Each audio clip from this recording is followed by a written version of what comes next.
So I want to quickly show you how to make yogurt cheese. This is the finished product. You can see how thick and creamy it is. And all you have to do is put a thick mesh cloth onto a bowl. Secure it with an elastic is a good idea. I use a Mabu cloth because they're easy to find in the health food store.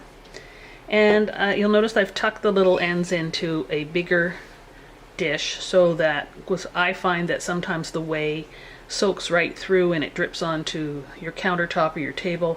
So it's just a good idea to put an extra dish there to catch extra liquid that may come out. And all you have to do is put the yogurt on like so and leave it for about 5 to 6 hours. This is going to drain, and all the liquid that's in there now is going to drain through, and you're going to end up with something like this. Now this is often called quark cheese, and the reason you might want to do this is because this is fermented, made from fermented milk, so it is already more digestible than it would be if you were using straight cream cheese.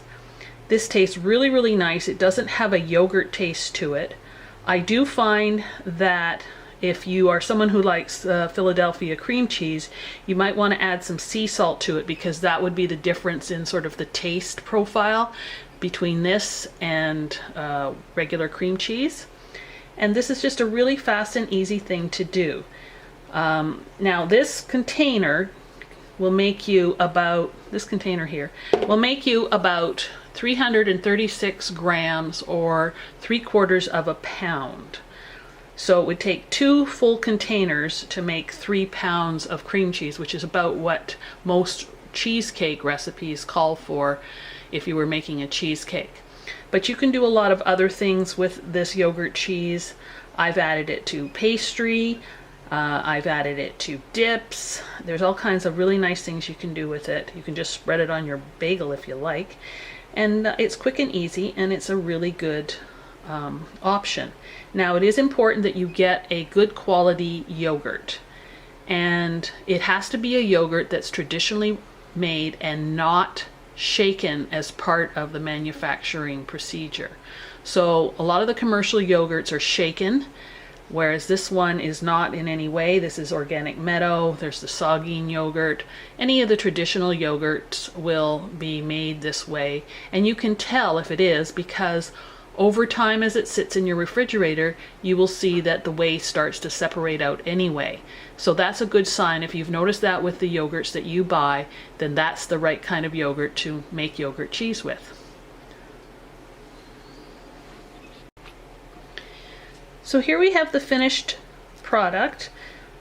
You can see how much thicker it is now. Now it's not quite as stiff as the one I showed you earlier that had been done ahead of time, but that's because this one has been in the refrigerator. This will thicken up in the refrigerator once I put it in there.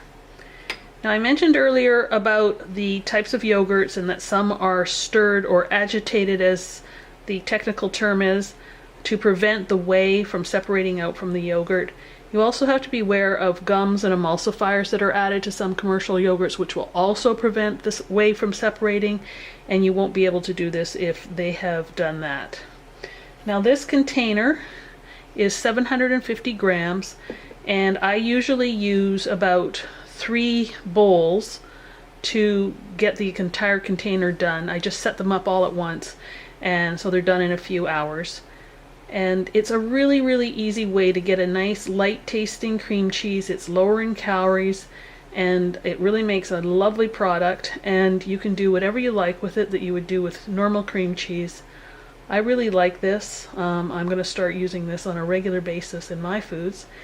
And one of the comments that was made to me by my niece, who was afraid seeing this sit out like this for several hours, she wondered if it was going to poison her. And this is part of the problem when people don't understand what the benefits of good bacteria are. Good bacteria prevents bad bacteria from growing. So there's nothing happening here that's going to be harmful while it sits here at room temperature, allowing the whey to drain out and create the cheese. So I hope you give this a try, and I think you'll really like it, and enjoy whatever great products you make with it.